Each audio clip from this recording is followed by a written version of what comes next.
Thank you. The prayer will be offered by the Reverend Patrick J. Conroy, the House Chaplain. Father Conroy. Let us pray.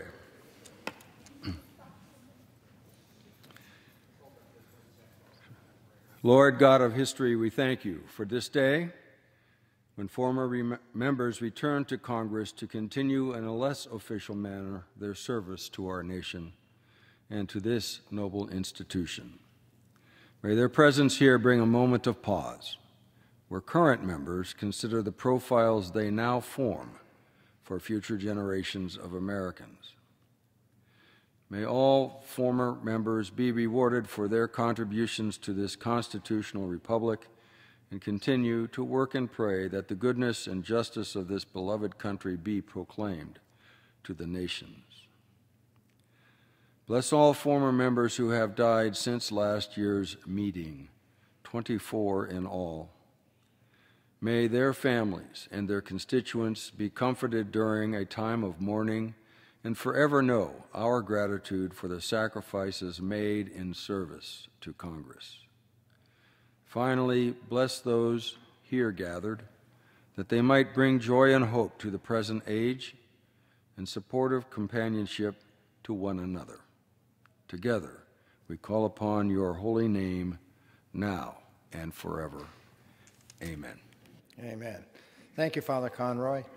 The chair will now lead all members and guests in the Pledge of Allegiance. I ask all guests, including those in the gallery, to please stand. I pledge allegiance to the flag of the United States of America and to the republic for which it stands, one nation, under God, indivisible, with life and justice for all. The chair now recognizes the President of the United States Association of Former Members of Congress, the Honorable Martin Frost of Texas, to address the members. Okay. Thank you, Cliff. It is always a distinct privilege to be back in this revered chamber and to see so many of my good friends and former colleagues here. On behalf of FMC, I appreciate the Speaker's invitation to return to this wonderful place and to present to Congress FMC's 49th annual report. I will be joined by some of our colleagues in reporting on FMC's activities and vision for the future. I also am submitting for the record a more detailed review of FMC's 2018 activities. First, I would like to ask the clerk to call the roll.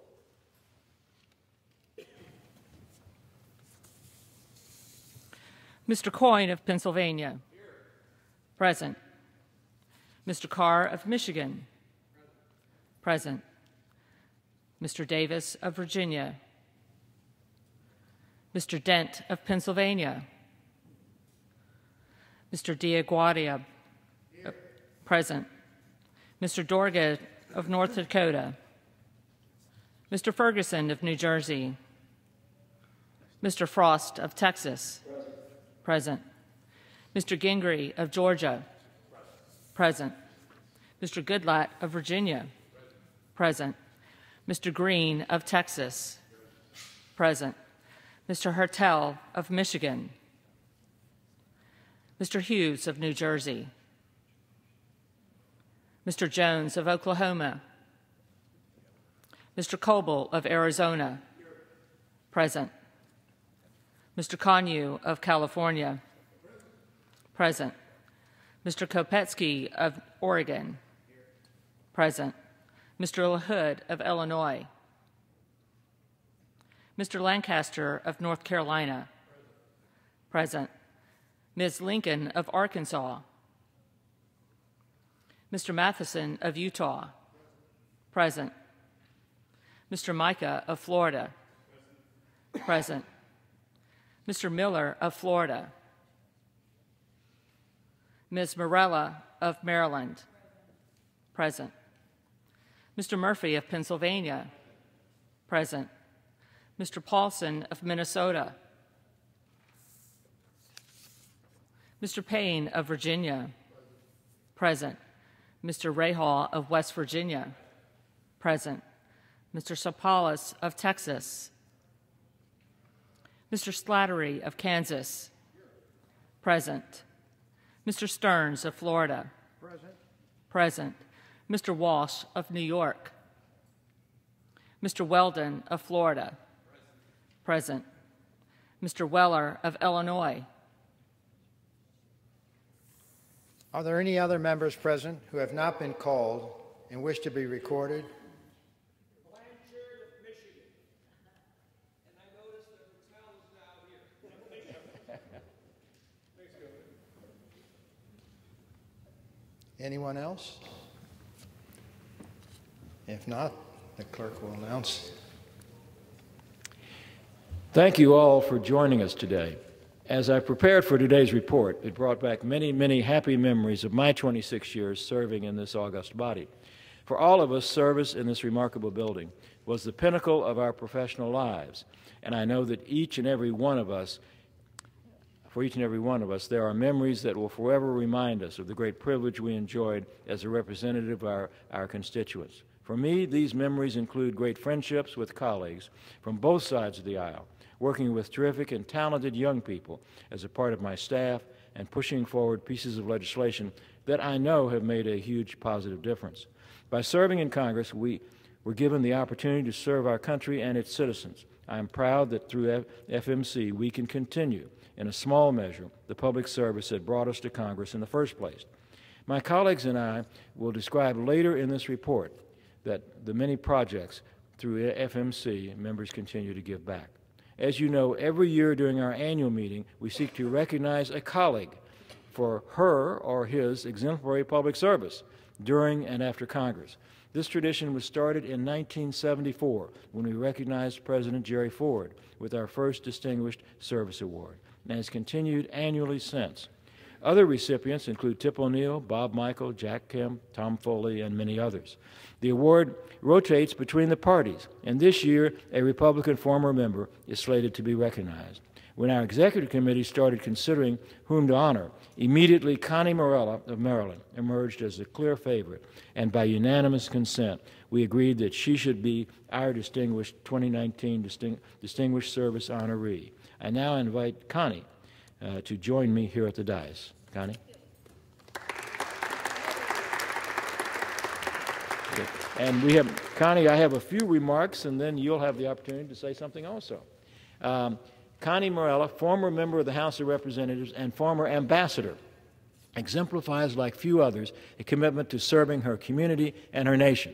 Her entire career since earning her BA from Boston University was focused on public service. Initially, that service was in education as a secondary school teacher in Montgomery County. Though impossible to confirm, I would guess that Montgomery County is the place in America with the highest number of residents able to quote Shakespeare, thanks to her. She became active in politics based on an issue that defined her political career, women's rights. Little did she know, when she became involved with the League of Women Voters, that she herself would become a trailblazer, an inspiration, and a mentor to countless women leaders spanning generations. After serving in the Maryland House of Delegates for 8 years, she ran for Congress and commenced a 16-year career in the House of Representatives. She quickly became known as a thoughtful, energetic, and pragmatic legislator who was able to forge bipartisan consensus and bring members together on even the most difficult issues. After leaving Congress in 2003, President Bush appointed her our ambassador to OECD, where she served until 2007. Upon returning to the United States, Connie became active in a number of issues and organizations, and luckily FMC was one of them. The years she served as FMC's president, 2012 through 2014, was some of our most productive, and she laid the foundation for all the success FMC has enjoyed since. On behalf of the membership, board of directors, and staff of FMC, it is my great personal pleasure that I present our 2019 Distinguished Service Award to an outstanding American and an exemplary public servant, Connie Morella of Maryland. Thank you. Thank you.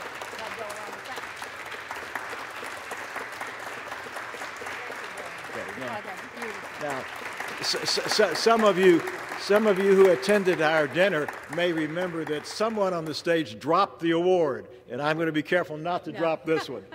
Connie, in addition to our award, we also have collected for you a great many letters of congratulations from your colleagues, and we have a book of those letters.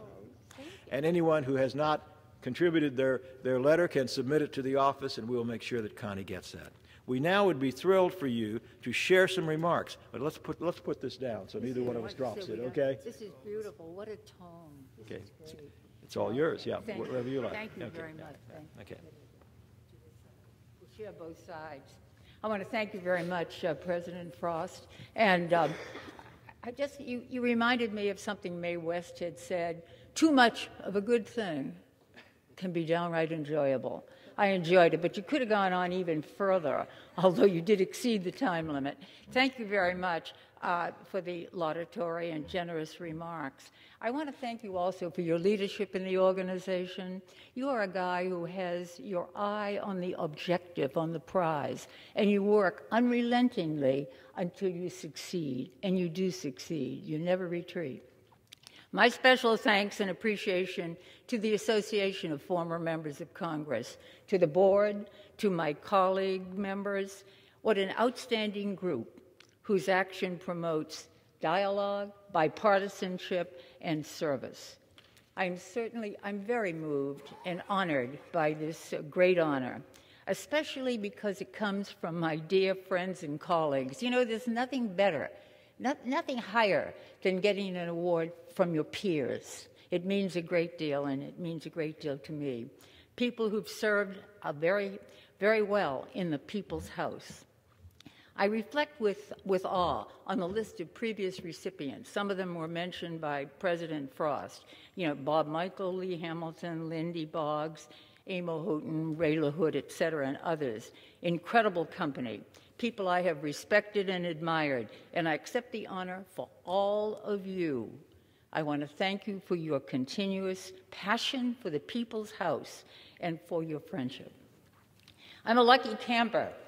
I'm the daughter of immigrant parents. I'm the first in my family to go to college. I can boast of a wonderful family, and I have been able to serve, as was mentioned, in my state, my country, here and overseas, and to work with dedicated people, members of Congress and former members who are seeking solutions. I firmly believe that everyone who seeks office is motivated by a passionate desire to serve, a reason that would make things better for all. For me, as was suggested, it was the women's movement that put the movement into me. I was appointed to a commission for women in Montgomery County in the 70s, and at that time, a member of Congress, Martha Griffiths, she introduced, not the first time, introduced the Equal Rights Amendment.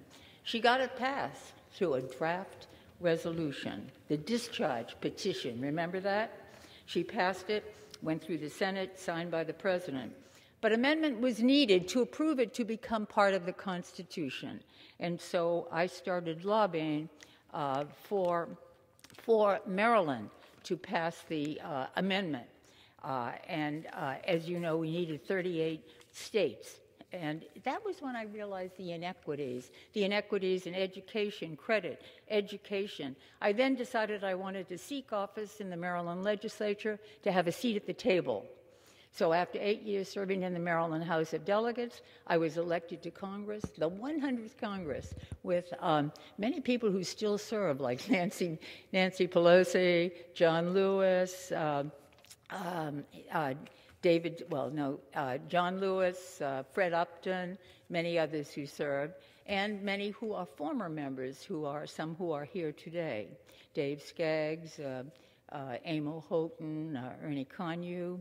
I served in the House for 16 years. For 8 years, I was a minority in the minority. For 8 years, I was a minority in the majority. I represented a highly competitive district, as you all know. And as Charlie Cook once said, that Morella, she knows her district, she'll go to the opening of an envelope. And indeed, I did. It's true, but that's still being done. But unfortunately, more time is being spent raising money. And I must add something else that usurps time, and that's social media. It was an active time. We broke barriers, as in women's health, research, violence against women, the Americans with Disabilities Act, and we created opportunities in technology and STEM. We witnessed the fall of the Berlin Wall, the Soviet Union, apartheid in South Africa, but also 9/11. We also witnessed bipartisanship. working together, seeking compromise to get results. We respected differences, whether party label or constituencies, and we got things done. Indeed, when I would introduce a measure, I would gather together Democrats to sign on as sponsors, and the Democrats would do the same thing with me for sponsorship. And why? Bipartisanship got results. In fact, it's the only way to get desired results. And you establish trust with your constituencies. It also strengthened the bond of friendship. And there were many friendships from members of Congress while I was there, and many friendships with my former member colleagues. My hope is that Congress members will reach out across the aisle to know each other personally. They will learn of their colleagues' aspirations, their family, their issues, and most often become friends. The greatest tool of the diplomat, wherever and in whatever, is to listen, to learn, and to lead. They will learn the greatest tool is that. This is the path to forging compromises for our country and to appreciating and respecting each other. These ingredients, friends, haven't changed, as you know full well. George Washington, when he was age 15, he wrote rules for civility and decent behavior. Rule number 1, when in the company of others, act with respect for those who are present. You can't beat that advice. I am a confirmed political junkie. I agree with W.B. Yeats, who wrote, "I was here to wind the clock. I want to hear it strike." I agree, and I care. And again, my thanks to all of you, my heartfelt thanks. I have to quote Shakespeare, don't I? For these great graces heaped upon me, I can nothing render but allegiant thanks. Thank you very much.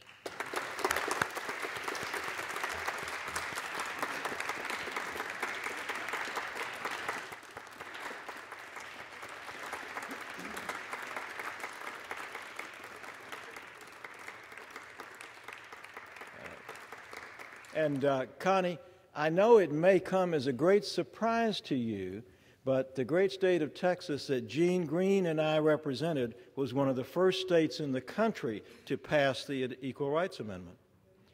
I'm not sure the current legislature would have done the same thing, but that was a different era.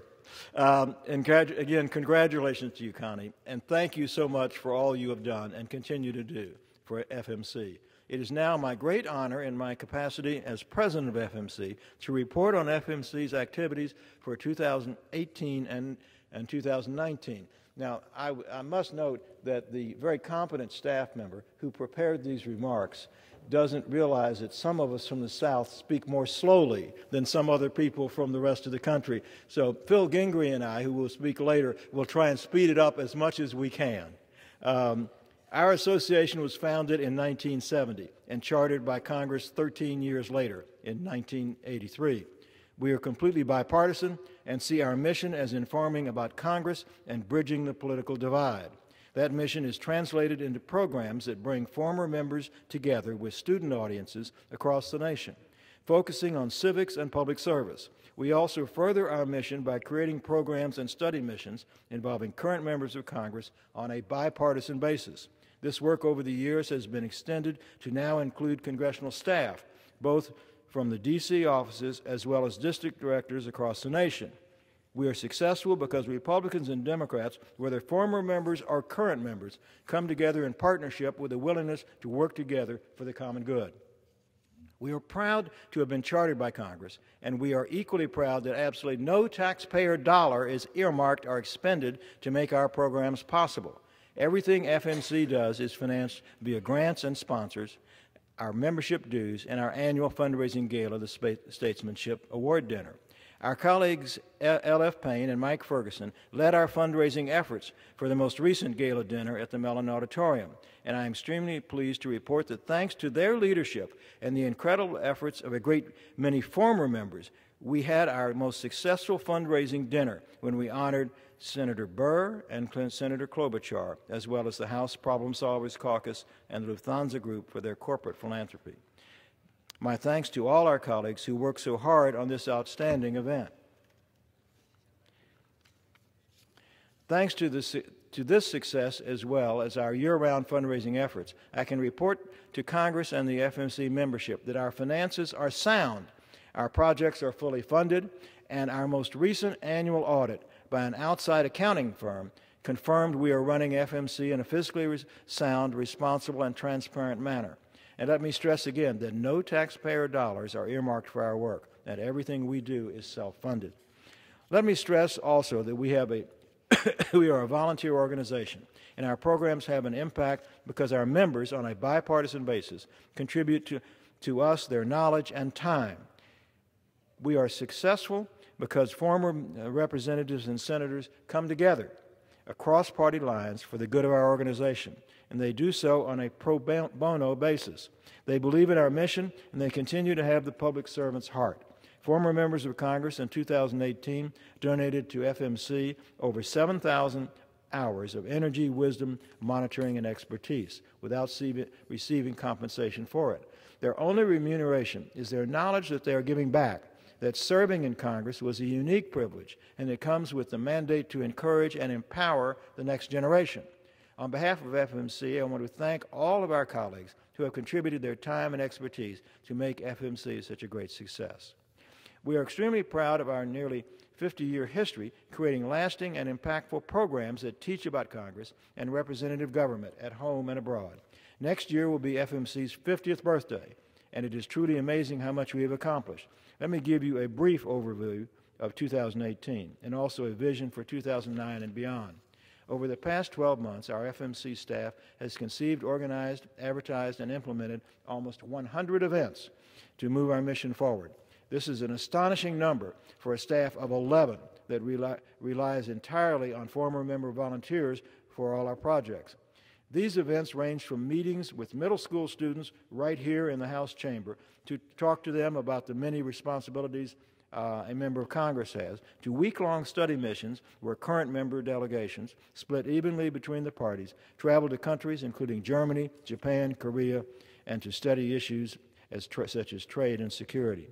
These international projects are just one component of our work to create bipartisan relationships and strengthen our representative democracy. Domestically, the main focus of our work is reconnecting citizens with government, highlighting the responsibilities of citizenship and dispelling many of the myths that are out there when it comes to Congress.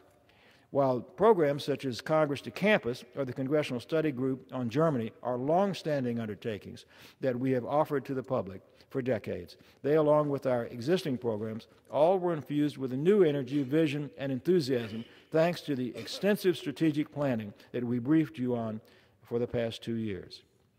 Let me again thank Mark Sobel, who's here today, a highly respected expert in the field of strategic planning and organization management, who donated to us completely free of charge his tremendous expertise to help FMC achieve the next level of professionalism and impact.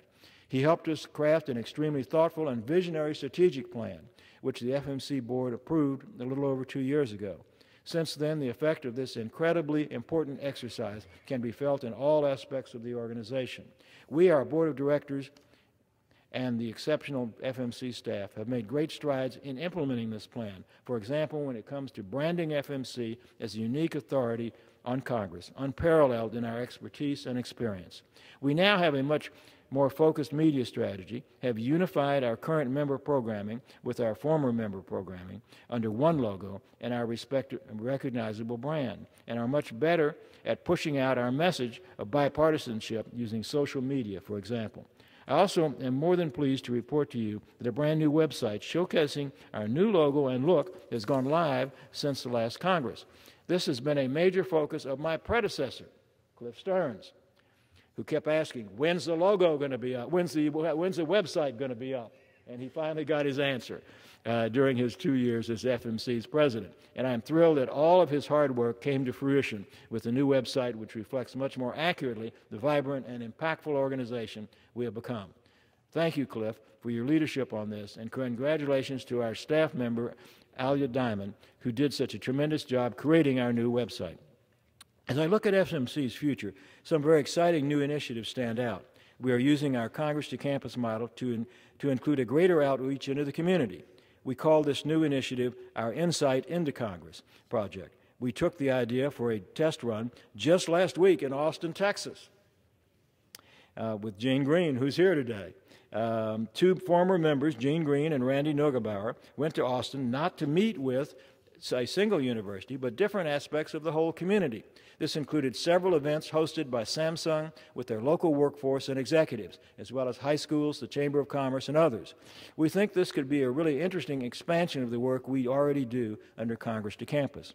Also, late last year, we implemented for a second time a new project as part of our American Democracy and Civics program.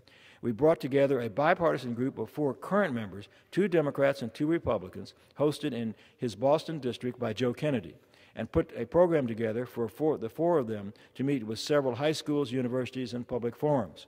Again, this is an exciting expansion of the type work we already do well via Congress to Campus, and I congratulate the staff on building on our obvious strengths. Last year, we reported to you on the commencement of the Legacy Project, which was conceived to interview retiring members of Congress so that under FMC umbrella, we can create an oral history of all those who have served in the House and the Senate. It's interesting.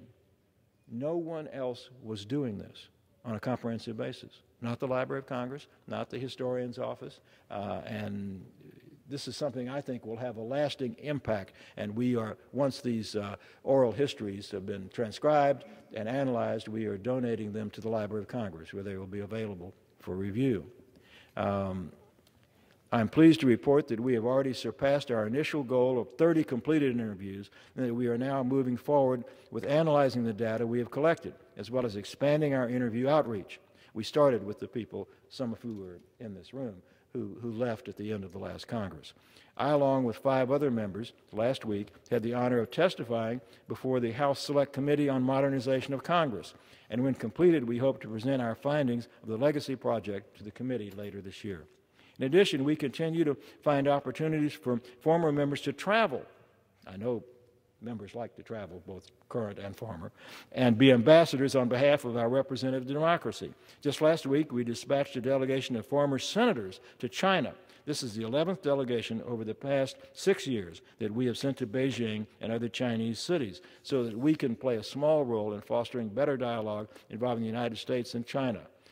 Later this year, we also will send another former member delegation to Korea. As you can see, the future of FMC is incredibly bright. We are energized and we are having tremendous success for 3 reasons. One I already mentioned, which is the outstanding work of our board and staff has done to solidify our mission plan, put in achievable goals, and strategize how best to move FMC forward. The second reason is our amazing group of partners. These are corporations that donate to us, especially via the Statesmanship Award Dinner, because they believe in our purpose and recognize the positive impact we are having. And these partners also include outstanding grant-giving entities, the Sasakawa Peace Foundation, the German Marshall Fund, the Hewitt Foundation's Madison Initiative, the Democracy Fund, the Korea Society and the Korea Foundation, and the Japan-U.S. Friendship Commission, to name just a few. They believe in our capabilities and are giving us the opportunity to grow and create long-lasting programming, and we appreciate them very much. The third and most important reason is you, my fellow former members of Congress, who donate to us your time, your expertise, your wisdom, and your leadership. As I said earlier, over 7,000 hours of combined former member time has been donated to us pro bono by our membership. Thank you for that. But I have to warn you, our demand for your time and goodwill is only increasing. As we all know, there are many challenges our nation faces, and FMC can play a pivotal role in bringing people together. This nation's strength has always been found in its ability to unite and move the country forward for the greater good. FMC, like no other organization, can build bridges between Democrats and Republicans, build bridges between those being represented and those doing the representing, and build bridges between one generation of public servants and the next. To do so will require more and more of your commitment to our work, and I am sure former members of Congress will rise to the occasion. In anticipation of your support, I thank you from the bottom of my heart. And I want to just interject one thing, and I'm not the only one that fits in this category. A number of us have former staff members who now sit in Congress. My former field representative, Mark Vesey, is a congressman from the Dallas-Fort Worth area today. And I know others of you have provided the exact same mentorship to people on your staff and people that you knew in your community. And I thank you for that. As you've heard, this is FMC's 49th report to Congress, which means the next year we will celebrate our 50th anniversary. This is a tremendous achievement for a small nonprofit that was originally conceived as purely an alumni group with the occasional social gathering. We have come together a long way, and it is thanks to the volunteerism of the membership that we can look forward to celebrating 50 outstanding years. Before getting to the business of electing our new board members, I do want to recognize two of my colleagues to give you just a little bit more detail about our domestic and international governing. I first invite Jim Coyne of Pennsylvania to focus on FMC's civic education program. He will be followed by FMC board member Phil Gingrey of Georgia to speak about our international programs. Jim. Thank you, Martin, for the opportunity to make some remarks on a topic that is incredibly important and near and dear to my heart: our nation's woeful attitude toward civic education. In 10 states in the U.S., there is no requirement to take a civic education class in high school. None. And only 9 states require a full year of civic education, while 31 states require only 1 semester. It is no surprise that in 2017 it was found that 35% of millennials stated that they were losing faith in American democracy. Just let that sink in for a moment. Over 1/3 of America's next generation states that they are losing faith in our nation's representative democracy. How can they support and appreciate it if they don't understand the background and importance of our system? Civic learning can be the best vehicle to have young people be active citizens in adulthood. FMC's well-established civic programs like Congress to Campus and Congress to Community continue to grow to be a part of the civic learning solution. In the 2018-2019 academic school year, FMC's Congress to Campus program has visited 25 schools, garnering the participation of 36 former members, 6 of whom participated in 2 or more visits, and 5 of whom are newly retired, together to reach thousands of students. This academic year, we visited 11 schools, most of which have heard about the program's success from other schools. The word is clearly spreading. The hosting administrators have been stretching former member engagement beyond the typical political studies departments to include classes in business ethics, international relations, media and writing, feminism, public policy, and many other more diverse curricula. Many Congress to Campus visits include interviews with students and local media, as well as open public forums to reach the broader community. By analyzing surveys that the participating students take before and after their school's Congress to Campus visit, we have learned that not only have 82% of the students' attitudes toward Congress improved, maybe that's not too hard, because of our Congress to Campus program, but the program has left 75% of students feeling more positive about Democrats and Republicans' ability to work civilly and productively together. Almost every school administrator expresses interest in hosting another Congress to Campus program after they have experienced one themselves. We continue to extend former members' experience and wisdom to high school and middle school students, particularly in the summer with the Envision program. This June and July, we have 12 programs scheduled. Though these speaking engagements are early in the morning, we hope and deeply appreciate each former member here in the D.C. area will consider donating a couple of hours of their valuable time to speak with these students at this very spot on the House floor. We have been engaged in this program for 3 years, and each year the students report that the highlight of the week-long experience in D.C. is hearing from the former members about their experiences in Congress. You all having a huge impact and are making a positive difference. And I guarantee you that you will find your meeting with these students to be the highlight of your week. This year's FMC's newly formed Congressional Study Group on American Democracy and Civics ran 2 effective study tours, one to each of the co-chairs' districts. The first trip was to Representative Rodney Davis's district in Southern Illinois with Representative Jimmy Panetta of California. During the 48-hour trip, the members spoke to hundreds of high school students, community college students, and civics teachers within the region about the importance of building bipartisanship and relationships and reaching across the aisle. They were able to express to these audiences that having productive and respectful relationships that cross the political aisle is the only way to accomplish their important work in Congress. The second trip expanded in size to include 4 members of Congress. Representative Joe Kennedy hosted Representative Davis, Representative Mark Wayne Mullen, and Representative Lisa Blunt Rochester in his Boston district.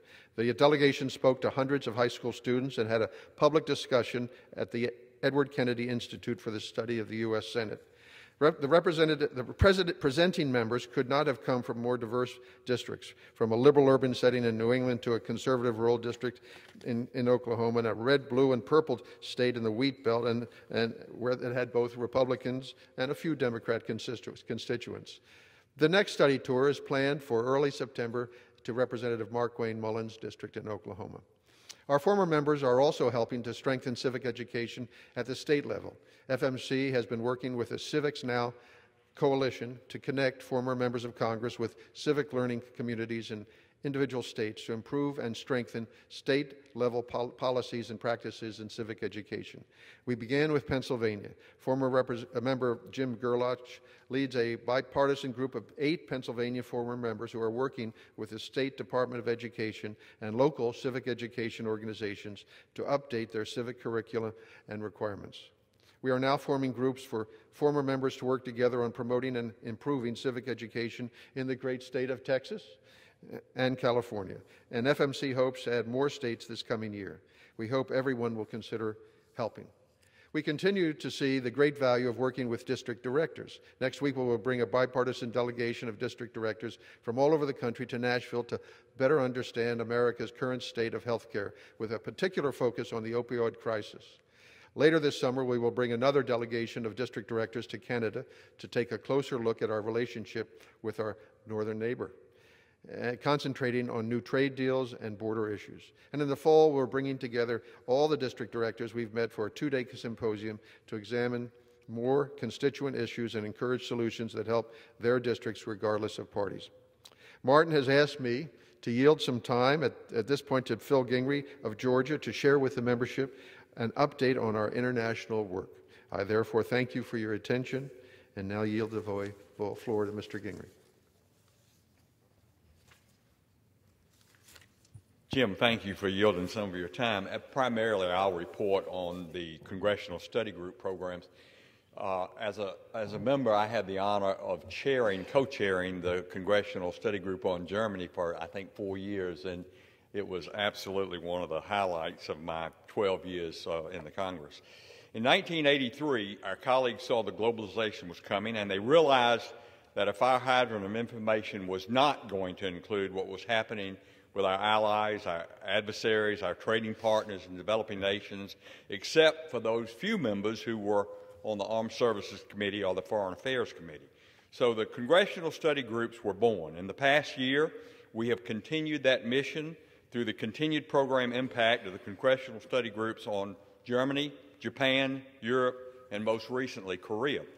Small, informal programs on Capitol Hill and travel opportunities bring the realities of these countries and our relationships with them as Americans into sharper focus. We also introduce members and staff to their peers overseas, and we create for current members and current congressional staff the opportunity to network with each other.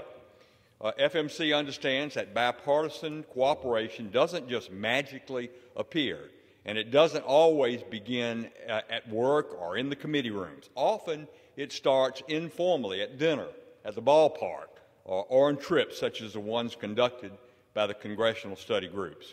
Creating that bipartisanship is part of our calling at FMC, and I'm proud to say that it is a goal we consistently seek when planning events for the Congressional Study Groups. The first Congressional Study Group founded was the Study Group on Germany. This year actually marks the 35th anniversary of our Congressional Bundestag seminar, which alternates between bringing the German Bundestag members to the United States and then taking U.S. members of Congress to Germany. In election years, Bundestag members traditionally travel to the U.S., and this year was no different. An engaging, diverse group of German legislators from several different political parties joined FMC in Washington, D.C. for a day before trekking off to Nashville and Chattanooga, where they toured Volkswagen's plant. That has become a huge part of that community. They met with cultural and educational leaders. They got the opportunity to see Tennessee Senate and governor's race in full swing just as early voting began in the volunteer state. The study group on Germany also welcomed a new co-chair this year in the House, as Congressman Susan Brooks from Indiana joined Congressman Ted Deutsch of Florida as co-chairs. Both co-chairs welcomed Ambassador Emily Haber at a dinner for members of Congress following her appointment as ambassador to the United States from Germany. The Congressional Study Tour to Japan for members is always the highlight of the study group on Japan's year. This year was no different, as study group co-chairs Billy Long and Diana DeGette accompanied 6 of their colleagues to Tokyo, where they met with Prime Minister Abe, and then to the Tohoku region, I hope I pronounced that correctly, which was so badly damaged by the 2011 earthquake and the subsequent tsunami. The members of Congress had the opportunity to view the Fukushima power plant and to see the exclusionary zone around the facility, where some residents have actually returned, but most have abandoned the area. A similar agenda was created for chiefs of staff, as well as our first district director trip for the Japan study group, bringing directors from across the nation on a bipartisan basis. The trip continued the district director outreach that has now spread to 3 of our congressional study groups. The similar agenda allows us to see our meeting partners from the perspectives of 3 different parts of our congressional family: members, senior DC staff, and district staff, to engage and for former members of Congress to create a deeper dive to really grow a full understanding of the governmental and civil society roles played both in Tokyo and the recovering area of Tohoku. The Congressional Study Group also welcomed a new ambassador from Japan to the United States this year. After several years of outstanding cooperation between the embassy under Ambassador Kenichiro Sasaki, he elected to retire and was succeeded by His Excellency Shinsuke Sugiyama. How am I doing? Doing good. The study group on Japan was able to host a dinner for the new ambassador at his residence in Washington, allowing members of Congress to learn more about the important issues surrounding the U.S.-Japan alliance. District Director Study Tour, which recently returned from the Republic of Korea, in addition to a former members delegation that traveled in February. We also hope later this year to bring a Chief of Staff delegation to the peninsula. Members of Congress were able to meet with key government officials, reporters, business leaders, and travel into the demilitarized zone between the Republic of Korea and North Korea. Were able to learn more about American defense standing in the region from our own military leaders. Each of the delegations also met with the local college students in Korea, allowing a candid discussion on both domestic and trans-Pacific issues that are important to the next generation of Koreans. As with the rest of FMC, the future of the Congressional Study Group is strong and vibrant. I look forward to watching the incredible programming and travel opportunities that they provide continue FMC's goal to truly to create an effective, nonpartisan avenue for effective legislative and knowledge exchange between the congressional family and our friends and allies abroad. I appreciate the opportunity to make these remarks. It's my understanding that we have some membership business to accomplish, and I therefore will yield back to FMC's President, Representative Martin Frost of Texas. Thank you. Thank you. And I would note for the record that since we called the roll, several people have come into the room. And I noticed Barbara Kennelly, former president of our organization. I don't know if you were here when the roll was called. Blanche Lincoln, former member of the House and former member of the Senate from Arkansas. John Tanner from Tennessee. I saw John a minute ago. There he is. Okay. And also Jim Jones, former congressman and former ambassador. Please, did I miss any? Has anyone else come in since we called the roll that I didn't notice? Anyone else? Okay, well, I know this is not a bashful group. I also would like to recognize several representatives of the Congressional Federal Credit Union who are here and thank them for their many years of partnership and support. And if they could raise their hands, I know they're here. I met them a little while ago. There they are, right there. Thank you for your help. Normally at this juncture in our report, I would highlight each FMC staff member, briefly describing their areas of responsibility, and add a personal note since I've worked so closely with each of them over the past several years. I cannot do this year simply because our team has grown so much. We're now up to 12 FMC staff members, so there's just not enough time anymore to recognize each individually. However, I do want to highlight two names. First, our CEO, Pete Weichland, seated up at the front. As you may know, he has been with FMC in various positions since February 1st, 1999, which means that earlier this year he celebrated his 20th anniversary with us. Pete is brimming full of ideas. He's energetic, he's thoughtful, and my job as president is to point out the one or two of his ideas that may not be quite as good as the others. But he really does an extraordinary job for us, and I want to thank him.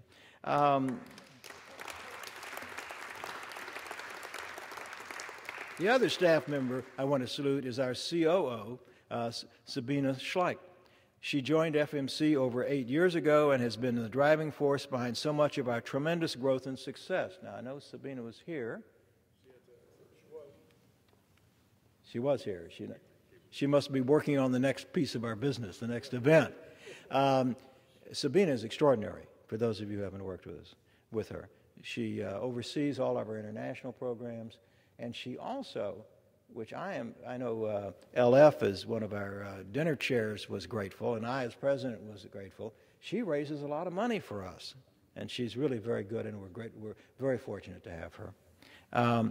At this point, let me also recognize a representative of the Canadian Association of former parliamentarians. As you know, our closest working relationship is with our colleagues in Ottawa and our colleagues in Brussels. We have enjoyed over the years many joint projects such as election monitoring. The Canadian Association is a wonderful partner and resource to us, and we are thrilled that one of its board members, Eleni Bakopanos, I got it close, from Quebec, is with us here this morning and throughout the day. And by the way, she's from Montreal, and if any of you need to know the best Greek restaurants in Montreal, you should check with her before you go. And a personal note, several years ago, our organization sponsored a joint mission, a joint visit to the Normandy battlefield with the former members of the Canadian Parliament. It was an extraordinary trip. Not only did we visit our places, our battlefield sites, but also the Canadians, and both from World War I and World War II. Canada, per capita, lost an extraordinary number of soldiers during those two wars, and we will be forever grateful for their partnership then and their partnership now.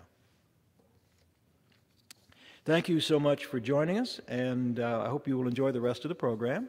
This is a friendly group, and I'm sure they will come up and visit with you. Every year at our annual meeting, we ask the membership to elect new officers and board members. I therefore will now read to you the names of the candidates for board members and officers. They are all running unopposed, and I therefore ask for a simple yea or nay as I present to you the list of candidates as a slate. For the Association's Board of Directors Class of 2019, the candidates are Anne Marie Burkle of New York, Bob Clement of Tennessee, Donna Edwards of Maryland, Phil Gingrey of Georgia, Tim Hutchinson of Arkansas, L.F. Payne of Virginia, Tim Petri of Wisconsin, and Nick Rahal of Virginia. Some of these are serving, West Virginia, I'm sorry, but I know the difference. Some of these are repeat board members. They've served previously, and we're glad that they will continue to. Now, y'all were all one state. Prior to the Civil War, y'all were all one state, though. So Virginia left you. I got it. All in favor of electing these seven former members to FMC's Board of Directors, please say yea. Not hearing any nays, they are elected. Next, we will elect our Executive Committee. Charles Bustani serves as our Vice President. He and I were elected last year to a 2-year term, and we therefore are not up for re-election. Cliff Stearns automatically remains on the Executive Committee in his capacity as immediate past President. The Secretary and Treasurer are each elected to a 1-year term with eligibility for another 1-year term. The candidates are Anne Marie Burkle of New York for Treasurer and L.F. Payne of Virginia for Secretary. All in favor of electing these 2 former members to FMC's Executive Committee, please say yay. Any opposed? Hearing no opposition, the slate has been elected by the membership. I thank you all for volunteering to serve on our board, and I very much look forward to working with you again over the next year. It is now my sad duty to inform the Congress of those former and current members who have passed away since our last report. As you know, FMC has commenced a beautiful tradition, which is to recognize via a separate memorial service in Statuary Hall all those of our colleagues who have passed away in the previous 12 months. It is a truly wonderful and fitting tribute to which we invite the families of these members, and I hope you will join us in September as we do so again this year.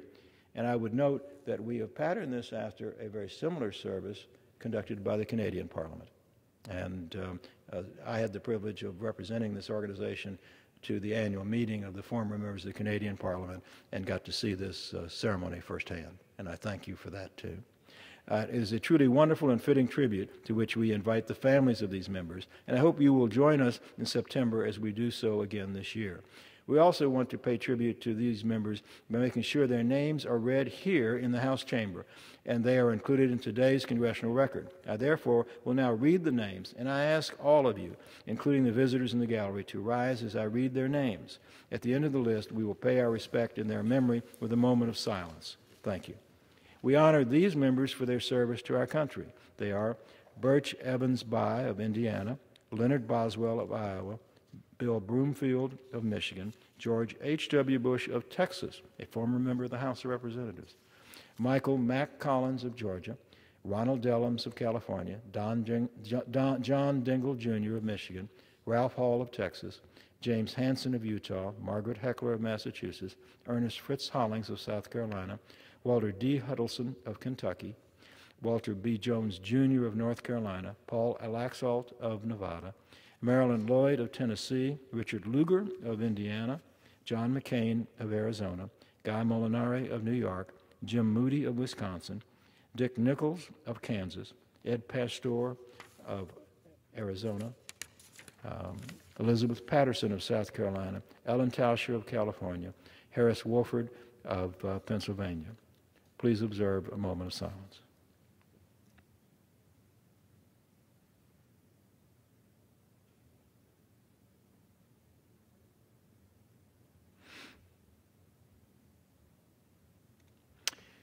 Thank you.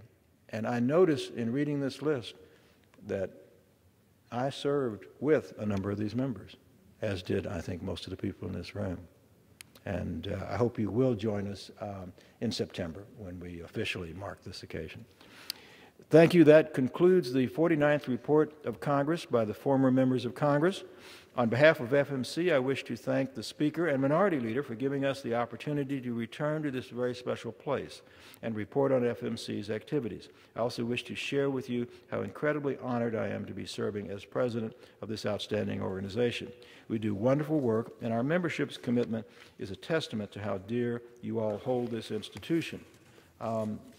I would mention, and I think you've all gotten a copy of this, that we have a program for the rest of this, most of this day.